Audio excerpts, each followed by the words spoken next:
بالله من شرور أنفسنا ومن سيئات أعمالنا من يهد الله فلا مضل له ومن يضلل فلا هادي له وأشهد أن لا إله إلا الله وحده لا شريك له وأشهد أن محمدا عبده ورسوله يا أيها الذين آمنوا اتقوا الله حق تقاته ولا تموتن إلا وأنتم مسلمون يا أيها الناس اتقوا ربكم الذي خلقكم من نفس واحدة وخلق منها زوجها وبث منهما رجالا كثيرا ونساء واتقوا الله الذي تساءلون به والأرحام إن الله كان عليكم رقيبا يا أيها الذين آمنوا اتقوا الله وقولوا قولا سديدا يصلح لكم أعمالكم ويغفر لكم ذنوبكم ومن يطع الله ورسوله فقد فاز فوزا عظيما أما بعد إن أصدق الحديث كتاب الله وأحسن الهدي هدي محمد صلى الله عليه وسلم وشر الأمور محدثاتها وكل محدثة بدعة وكل بدعة ضلالة وكل دلالة في النار. لائق سب تکریم سامعین مکرم، آج ذوالقعدہ کی 4 تاریخ ہے اور 1446 ہجری. یہ حج کے مہینے ہیں. 2 شوال سے لے کر ذوالقعدہ اور ذوالحج کی ایام التشریق، یہ 14 تاریخ 13 تاریخ تک یہ حج کے مہینے قرار دیے گئے. اور اس کے ساتھ ساتھ ذوالقعدہ، ذوالحج اور محرم، یہ مہینے محرمات کے مہینے ہیں. اس میں لڑائی جھگڑا نہیں کرنا چاہیے. حج کی اہمیت اور اس کی فضیلت، یہی آج کے خطبے کا موضوع ہے. اس کے اندر فرضیت حج کی شرائط اور حج کے جو فضائل ہیں اس کو بیان کرنے کی کوشش کریں گے. سب سے پہلے حدیث جبرائیل، جو کہ بڑی تعویل حدیث ہے، اس کا ایک ٹکڑا آپ کے سامنے پیش کروں گا کہ اللہ کے رسول صلی اللہ علیہ وآلہ وسلم کے پاس جبرائیل علیہ السلام آئے اور انہوں نے کہا وقال یا محمد اخبرنی عن الاسلام. فقال رسول الله صلى الله عليه وسلم الإسلام أن تشهد أن لا إله إلا الله وأن محمدا صلى الله عليه وسلم وتقيم الصلاة وتؤتي الزكاة وتصوم رمضان وتحج البيت أن استطعت عليه سبيلا أو كما قال صلاة والسلام. یہ صحیح مسلم کی روایت ہے. اس میں جبرائیل علیہ السلام آپ کے پاس تشریف لائے اور آپ کے پاس گھٹنے سے گھٹنا ملا کر بیٹھ گئے. اور یہ صحابہ کرام نے دیکھا یہ منظر. اور جبرائیل علیہ السلام انسان کی شکل میں آئے تھے. اور عمر بن الخطاب رضی اللہ عنہ وہ فرماتے ہیں کہ ہم نے یہ نہیں دیکھا کہ یہ شخص یہاں کا نہیں ہے اور نہ ہی اس کے اوپر سفر کے اثرات ہیں. تو ہم حیران تھے یہ شخص کون ہے. اور جبرائیل علیہ السلام آ کر کہتے ہیں اے محمد صلی اللہ علیہ وسلم مجھے اسلام کے بارے میں بتائیے. اور اللہ کے رسول صلی اللہ علیہ وآلہ وسلم نے فرمایا اسلام یہ ہے کہ تم اس بات کی گواہی دو کہ اللہ سبحانہ و تعالیٰ کے سوا کوئی عبادت کے لائق نہیں اور محمد صلی اللہ علیہ وآلہ وسلم آپ کے رسول ہیں. دوسرا اور نماز کو قائم کرو. نمبر 3 زکوٰۃ ادا کرو. نمبر 4 رمضان کے روزے رکھو. اور نمبر 5، اگر اللہ سبحانہ و تعالیٰ نے آپ کو استطاعت دی ہے تو بیت اللہ کا سفر کرنا اور اس کا حج ادا کرنا، یہ اسلام ہے۔ اس حدیث کے اندر ہمیں اسلام کے 5 ارکان بتائے گئے ہیں، اور ان میں 5واں رکن جو یہ ہے کہ اللہ سبحانہ و تعالیٰ نے اگر ہمیں استطاعت دی ہے مالی اور بدنی تو ہمیں حج کرنا چاہیے۔ حج کہتے کسے ہیں؟ اس کا معنی کیا ہے؟ حج کا معنی یہ ہے قصد کرنا، ارادہ کرنا کہ آپ بیت اللہ کا سفر کریں اور وہاں جا کر مخصوص اعمال جو مناسک الحج ہیں ان کو ادا کرنا، اور وہ اعمال اور اقوال جو کہ آپ صلی اللہ علیہ وآلہ وسلم نے سکھائے ہیں اس کے مطابق ادا کرنا۔ یہاں ایک نکتہ بڑا اہم ہے کہ ہر عبادت اسلام کے اندر اس وقت تک قبول نہیں ہوگی جب تک 2 شرائط نہ ہو۔ ایک اخلاص خالصاً اللہ کے لیے، اس میں کوئی ریاکاری نہیں، یہ نہیں کہ میں حج کرنے جا رہا ہوں اور لوگ مجھے حاجی کہیں، یہ مقصد نہیں، دکھلاوا نہیں، اور یہ دیکھنے میں آیا ہے الا ماشاء اللہ کہ لوگ حج کرنے جاتے ہیں صرف اور صرف دکھلاوے کے لیے، یا اپنے گھر کے باہر حاجی لکھا لیا جائے۔ کیا میں نے اور آپ نے کبھی کسی نمازی شخص کے بارے میں بھی یہ سنا ہے کہ فلاں شخص نمازی ہے؟ کبھی نہیں سنیں گے۔ یا کوئی زکوٰۃ دینے والا یہ شخص یہ کہے کہ یہ زکوٰۃ دینے والا ہے۔ اسی طرح اگر کوئی حج ادا کرتا ہے اسے ہرگز نہیں کہنا چاہیے کہ یہ حاجی ہے۔ کسی صحابی نے آج تک حاجی ابو بکر صدیق رضی اللہ عنہ کیا کر نہیں کہا۔ تمام صحابہ کرام کے نام کتنے حج ادا کیے؟ عبداللہ ابن عباس نے تو 60 سے زیادہ حج کیے ہیں، اور کبھی ہم نے نہیں سنا کہ ان کے ساتھ کسی نے حاجی لکھا ہو۔ تو اخلاص یہ پہلی شرط ہے، اس میں ریاکاری نہ ہو۔ اور دوسری شرط آپ اللہ کے رسول صلی اللہ علیہ وآلہ وسلم کے طریقے کے مطابق وہ عبادت کریں۔ اور یہاں تو اللہ کے رسول نے فرمایا بھی قرآن مجید میں خذوا انی مناسککم، میرے سے حج کے جو مناسک ہیں اس کو سیکھ لو تاکہ تم اس کو ادا کر سکو۔ تو 2 شرائط کا ہونا لازمی ہے۔ اب اس کے علاوہ 4 اور شرائط ہیں جو حج سے منسلک ہیں۔ حج کن کے اوپر فرض ہے؟ سب سے پہلے وہ مسلمان شخص ہو۔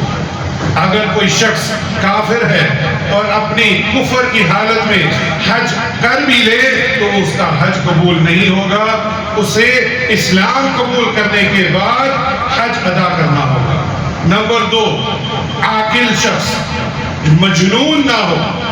کوئی شخص پاگل ہے، مجنون ہے، اس کا حج قبول نہیں ہوگا، کیونکہ اللہ کے رسول صلی اللہ علیہ وآلہ وسلم نے ارشاد فرمایا ہے 3 ایسے شخص ہیں جس سے مرفوع القلم، یعنی قلم اٹھا لیا گیا، یہ غیر مکلف ہے، اس کے اعمال لکھے نہیں جاتے۔ اس میں ایک مجنون شخص، جب تک وہ عاقل نہ ہو جائے اس کے نامہ اعمال نہیں لکھے جاتے۔ نمبر 2، جو شخص بلوغت میں نہ ہو، نابالغ شخص، بچہ، اس کے اوپر بھی مرفوع القلم ہے جب تک وہ بالغ نہ ہو جائے۔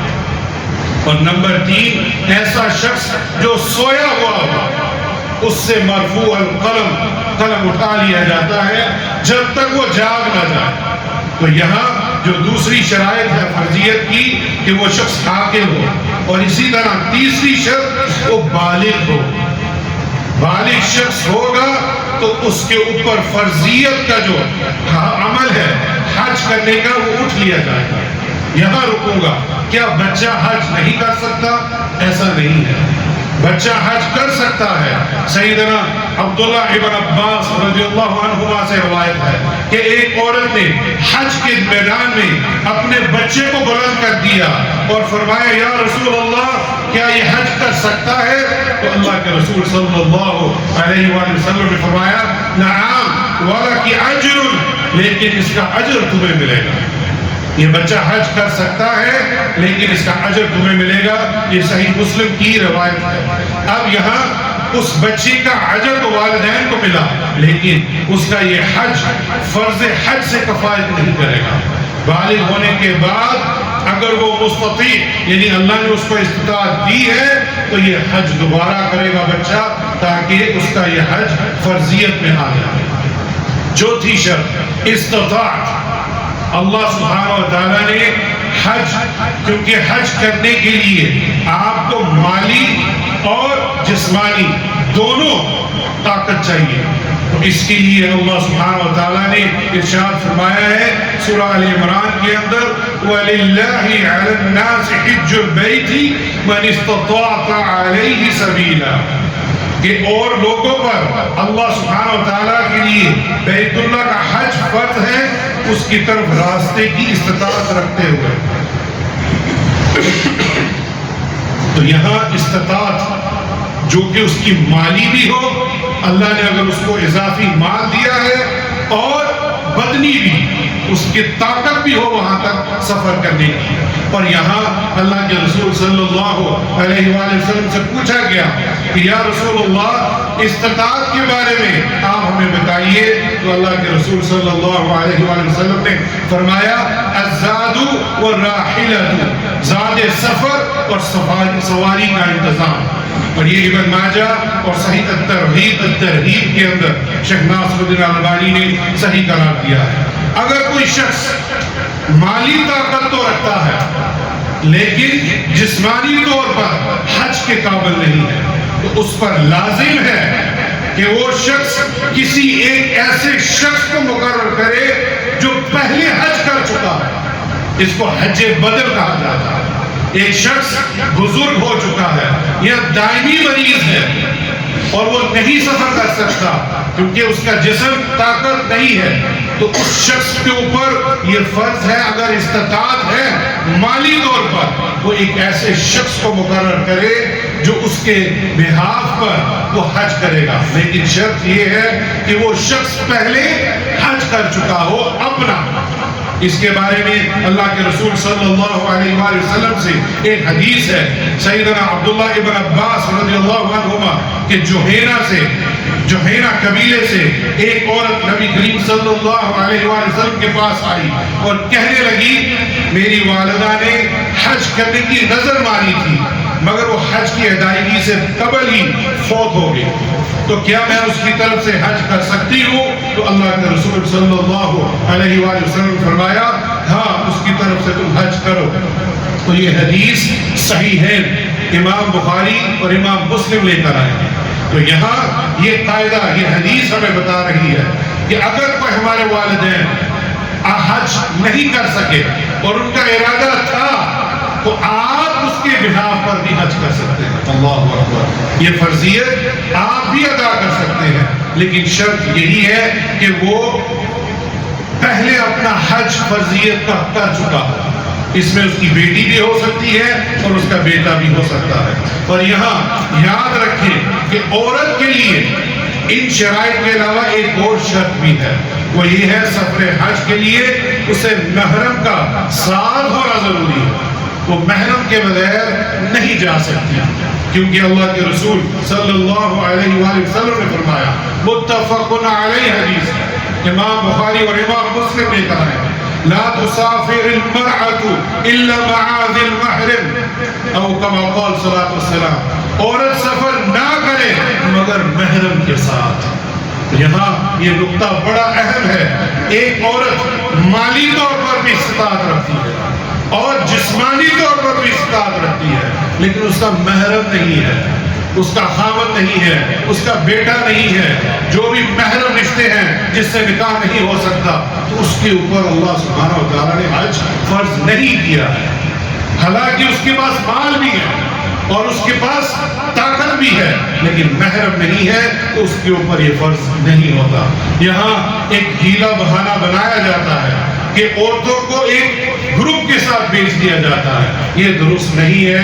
بہت سارے اہل علم نے اس کو منع فرمایا ہے. لہٰذا عورت کے لیے یہ اضافی شرط ہے کہ وہ محرم کے ساتھ جائے. اب یاد رکھیں جب کوئی شخص ان شرائط کے مطابق حج کی قدرت رکھتا ہو تو اسے پہلے فرصت میں حج کر لینا چاہیے تاکہ یہ خیر کا جو موقع اس نے دیا ہے وہ ہاتھ سے نہ جائے۔ سنن ابن ماجہ، مسند احمد میں حسن درجے کی یہ روایت ہے، من اراد الحج فلیتعجل، جو شخص حج کا ارادہ کرے تو اسے جلدی سے انجام دے دے، فإنه قد يمرض المريض وتضل ضلالة وتعريض عن حاجة أو كما قال صلی اللہ علیہ وسلم، کہ یہ نہ ہو کہ کبھی آدمی بیمار پڑ جائے یا کبھی کوئی چیز گم ہو جاتی ہے جیسے پیسے یا سواری وغیرہ یا کوئی ضرورت پیش آ جائے، تو اس سے پہلے کہ اللہ نے آپ کو مالی اور جسمانی طاقت دی ہے تو آپ پہلی فرصت میں حج کو ادا کریں۔ حج کے فضائل کے بارے میں وقت بہت کم ہے، یہاں فضائل بہت زیادہ ہیں۔ رسول اللہ صلی اللہ علیہ وآلہ وسلم نے بہت سارے فضائل بیان کیے ہیں، ان میں سے سیدنا ابو ہریرہ رضی اللہ عنہ سے پوچھا گیا کہ سب سے افضل عمل کون سا ہے؟ تو اللہ کے رسول صلی اللہ علیہ وآلہ وسلم نے فرمایا ایمان باللہ و رسولی، اللہ اور اس کے رسول پر ایمان لانا۔ پھر پوچھا گیا قیل ثم ماذا، اس کے بعد یا رسول اللہ؟ پھر فرمایا جہاد فی سبیل اللہ، کہ اللہ کی راہ میں جہاد کرنا۔ اور پھر فرمایا قیل ثم ماذا یا رسول اللہ، اس کے بعد کون سا ایسا عمل ہے؟ تو اللہ کے رسول صلی اللہ علیہ وآلہ وسلم فرمایا حج مبرور، وہ حج جو حج مبرور ہو۔ حج مبرور اس کو کہتے ہیں جس میں کسی شخص نے کوئی بھی گناہ والا کام نہ کیا ہو، کوئی برائی نہ کی ہو، نہ اپنے قول سے نہ اپنے عمل سے۔ یہ حج کرنے والوں کے لیے نصیحت ہے کہ جب حج پر جائیں تو اپنے آپ کو برے کاموں سے، بری باتوں سے روک کے رکھیں تاکہ ہمارا حج حج مبرور ہو۔ اور یہ بھی حدیث متفق علیہ ہے۔ سب سے افضل جہاد کیا ہے؟ سیدنا عائشہ رضی اللہ عنہا ہماری ماں پوچھتی ہے اے اللہ کے رسول، ہم یہ سمجھتی ہیں جہاد کرنا سب سے افضل عمل ہے، تو ہمارے لیے جہاد کیا ہے؟ تو اللہ کے رسول صلی اللہ علیہ وآلہ وسلم فرمایا لیکن افضل الجہاد حج مبرور، نہیں لیکن عام خواتین کے لیے سب سے افضل جہاد حج مبرور ہے۔ اللہ اکبر۔ خواتین کا جہاد کیا ہے؟ کہ وہ حج کرنے جائے اور اس میں کوئی گناہ نہ ہو، حج مبرور ہو۔ اور یہ حدیث بھی صحیح بخاری میں ہے۔ نمبر 3، حجاج کرام اللہ سبحانہ و تعالیٰ کے مہمان ہیں۔ اللہ اکبر، یہ کتنی بڑی سعادت کی بات ہے۔ اللہ سبحانہ و تعالیٰ مجھے اور آپ کو بھی یہ مہمان بننے کی سعادت نصیب فرمائے۔ سیدنا عبداللہ ابن عمر رضی اللہ عنہما سے روایت ہے کہ اللہ کے رسول صلی اللہ علیہ وآلہ وسلم نے فرمایا غازی فی سبیل اللہ، کہ اللہ کی راہ میں جہاد کرنے والا اور حج اور عمرہ کرنے والا یہ اللہ کا وفد ہے۔ اللہ اکبر۔ اور کیا انعام ہے اس کے لیے؟ وہ اللہ سے دعا کرے تو وہ قبول ہوتی ہے، اور جو وہ مانگے اس کو عطا کر دیا جاتا ہے۔ سنن ابن ماجہ کی یہ روایت شیخ ناصر الدین الالبانی رحمہ اللہ نے حسن درجے کی قرار دیا ہے۔ اللہ سبحانہ و تعالی ہمیں حج کرنے کی توفیق عطا فرمائے، اس کا مہمان بننے کی توفیق عطا فرمائے، اور وہاں دعائیں کرنے کی توفیق عطا فرمائے جو ہمیں ملے گی۔ چوتھا فضل جو فضائل ہے حج کے، یہ آپ کی فقیری کو ختم کر دیتی ہے۔ اللہ اکبر۔ جو فقر و فاقہ ہے، اگر اللہ نے آپ کو استطاعت دی ہے، وہ یہ مت سمجھے کہ یہ میرے پیسے کم ہو جائیں گے۔ سیدنا جابر بن عبداللہ رضی اللہ عنہما سے روایت ہے کہ اللہ کے رسول صلی اللہ علیہ وآلہ وسلم نے فرمایا پے در پے حج اور عمرہ کرو، کیونکہ یہ فقیری اور گناہ کو ایسے دو ڈالتا ہے جیسے لوہا اس کے اوپر سے زنگ اتر جائے۔ اللہ اکبر۔ یہ سلسلہ صحیحہ کی حدیث ہے، اور یہ حدیث ہمیں بتلا رہی ہے کہ پہلے حج اور عمرے کرنا خالصاً اللہ کے لیے، اور طریقہ رسول اللہ صلی اللہ علیہ وآلہ وسلم کا ہوگا تو ہمارے گناہ بھی مٹ جائیں گے، اور اس کے ساتھ ساتھ ہماری جو فقیری ہے اس کو بھی اللہ سبحانہ و تعالیٰ دور کر دیں گے۔ حج کرنے والے کی دعا قبول ہوتی ہے، یہ پچھلی حدیث میں بیان کر چکا ہوں۔ حج سفر میں موت آ جائے تو وہ سیدھا جنت میں چلا جاتا ہے۔ اللہ اکبر۔ صحیح الترغیب کی یہ روایت ہے، سیدنا ابو ہریرہ رضی اللہ عنہ اس کے راوی ہیں کہ من خرج حاجا فمات كتب الله له اجر الحاج الى يوم القيامة. اللہ اکبر.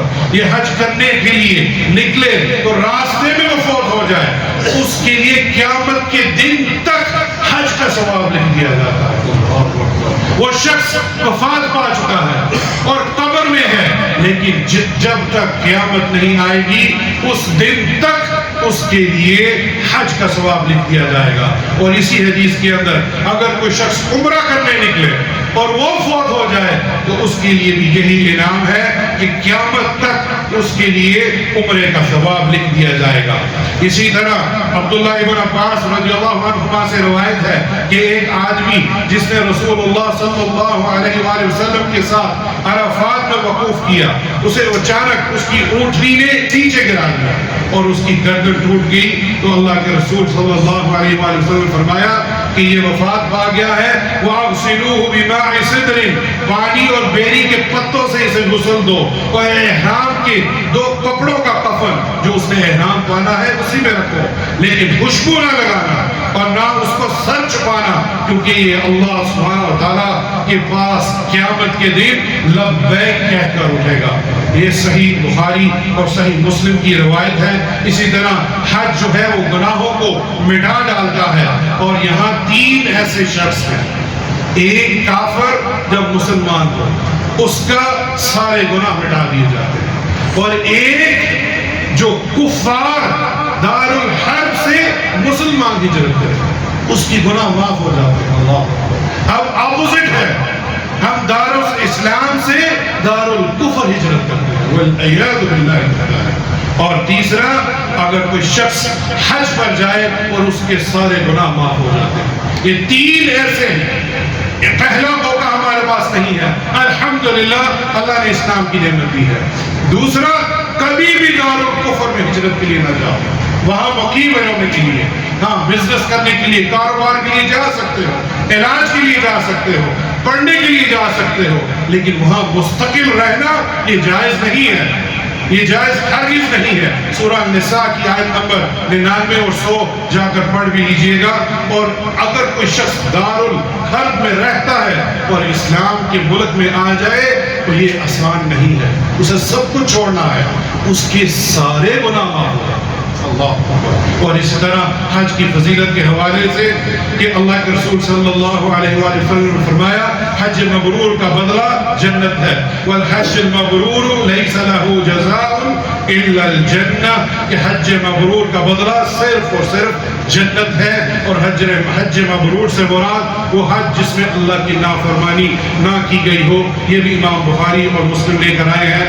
اقول ما تسمعون واستغفر اللہ لی ولکم من كل ذنب فاستغفروه انه هو الغفور الرحیم.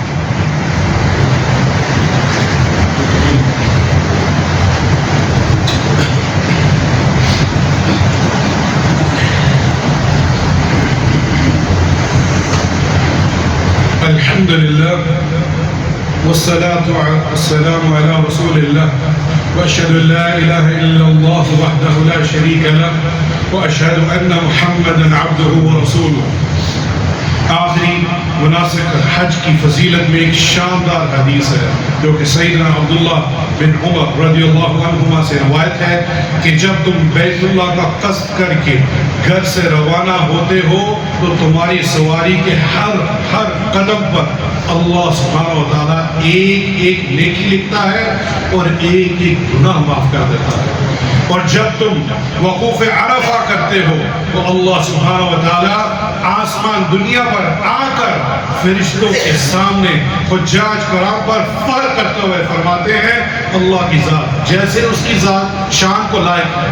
ہمارا ایمان ہے آپ وقوف عرفہ کے دن ملائکہ کے ساتھ دنیا سوا پر آتے ہیں اور اللہ کیا فرماتے ہیں فخر کرتے ہوئے دیکھو یہ میرے بندے ہیں جو دور دراز سے آئے ہیں، ان پر گرد و غبار مائی ہوئی ہے اور میری رحمت کی امیدوار ہیں اور میرے عذاب سے ڈرتے ہیں، حالانکہ انہوں نے مجھے دیکھا بھی نہیں. اللہ اکبر. ایمان بالغیب ہم نے اللہ سبحانہ وتعالیٰ کو دیکھا نہیں ہے لیکن اللہ کے عذاب سے ڈرتے ہیں اور اللہ کی رحمت کے امیدوار ہیں، اور اگر یہ مجھے دیکھ لیتے تو پھر ان کی کیا حالت ہوتی؟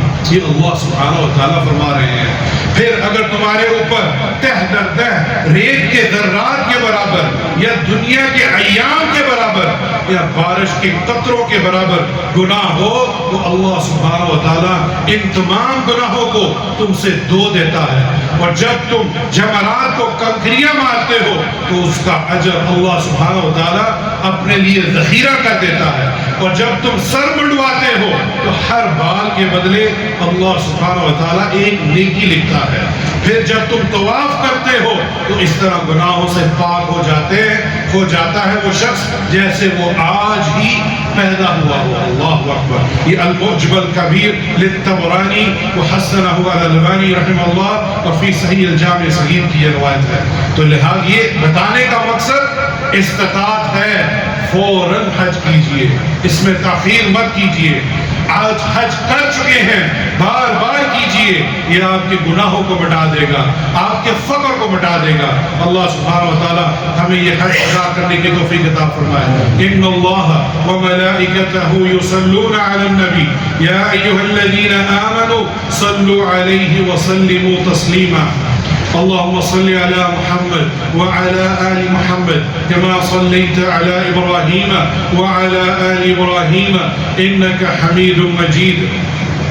اللهم بارك على محمد وعلى آل محمد كما باركت على إبراهيم وعلى آل إبراهيم إنك حميد مجيد. ایک گزارش کرنا چاہوں گا کہ ملائکہ ہمارے مسجدوں کے دروازے پر ہوتے ہیں اور ان کے پاس دفتر ہوتا ہے جس پر نام لکھے جاتے ہیں۔ جیسے خطیب آپ پر ممبر پر کھڑا ہوگا وہ اپنے دفتر بند کر کے یہاں بیٹھ جاتا ہے، اس شخص کا نام نہیں لکھا جاتا جو بعد میں آتا ہے۔ یہ میرے اور آپ کے لیے لمحہ فکریہ ہے کہ ہم جمعہ پڑھنے آئے ہیں اور کیا ہم نے اپنا نام لکھایا ہے؟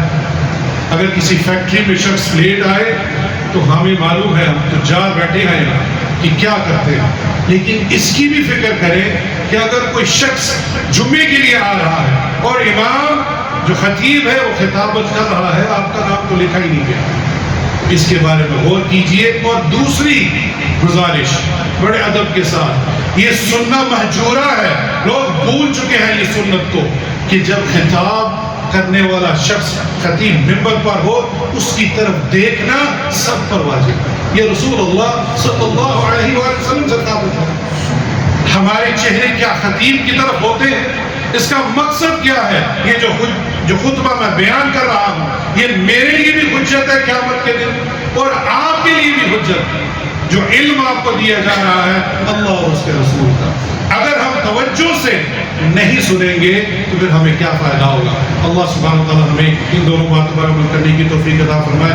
اللهم انك عفو تحب العفو فاعف عنا ربنا اننا آمنا فاغفر لنا ذنوبنا وقنا عذاب النار اللهم اني اسالك رضاك والجنة واعوذ بك من سخطك والنار اللهم اني اسالك الهدى والتقى والعفاف والغنى ربنا افرغ علينا صبرا وثبت اقدامنا وانصرنا على القوم الكافرين ربنا افرغ علينا صبرا وتوفنا من المسلمين اللهم اغفر لي ذنبي كله ودقه وجله واوله واخره وعلانيته وسره۔ اللہ سبحانہ وتعالی ہمیں حج کرنے کی توفیق عطا فرمائے۔ یا اللہ ہمیں استطاعت عطا فرما حج کر سکے، اور وہ بھی آپ کے طریقے کے مطابق، اور حج مبرور کرنے کی توفیق عطا فرما۔ یا اللہ ہمیں جمعے کے دن جلد سے جلد آنے کی توفیق عطا فرما۔ یا اللہ جو کہا ہے اس پر ہمیں عمل کرنے کی توفیق عطا فرما۔ یا اللہ جن کے والدین حیات ہیں یا اللہ ان کو لمبی ایمان والی زندگی عطا فرما۔ یا اللہ انہیں شفاء کاملہ اور عاجلہ عطا فرما، اور جن کے والدین وفات پا چکے ہیں یا اللہ ان کی قبروں کو جنت کا باغ بنا دے۔ یا اللہ جتنے بھی لوگ وفات پا چکے ہیں یا اللہ ان کی مغفرت فرما، جو لوگ بیمار ہیں ہسپتالوں میں ہیں یا اللہ ان کو شفاء کاملہ اور عاجلہ عطا فرما۔ یا اللہ ہمیں نیک عمل کرنے کی توفیق عطا فرما۔ یا اللہ ہمارا خاتمہ ختم بالخیر عطا فرما. یا اللہ ہمارے مسلمان بھائی مظلوم جو فلسطین میں ہے یا اللہ ان کی مدد فرما. یا اللہ یہود و نصارہ کو نست و نابود کر دے. یا اللہ ان کے قدموں کو اکھاڑ دے. یا اللہ ان کے اوپر وہ عاد و ثمود کی طرح عذاب نازل فرما. یا اللہ جس طرح فرعون کو تم نے غرق کیا تھا یا اللہ ان کو بھی غرق کر دے اس دنیا سے. یا اللہ بیت اللہ، بیت الحرام اور بیت المقدس اور مسجد نبی ان کی حفاظت فرما. اللهم انفعنا بما علمتنا وعلمنا ما ينفعنا وزدنا علما. ربنا آتنا في الدنيا حسنة وفي الآخرة حسنة وقنا عذاب النار. ربنا تقبل منا إنك أنت السميع العليم وتب علينا إنك أنت التواب الرحيم. عباد الله إن الله يأمر بالعدل والإحسان وإيتاء ذي القربى وينهى عن الفحشاء والمنكر والبغي يعظكم لعلكم تذكرون وأقيموا الصلاة.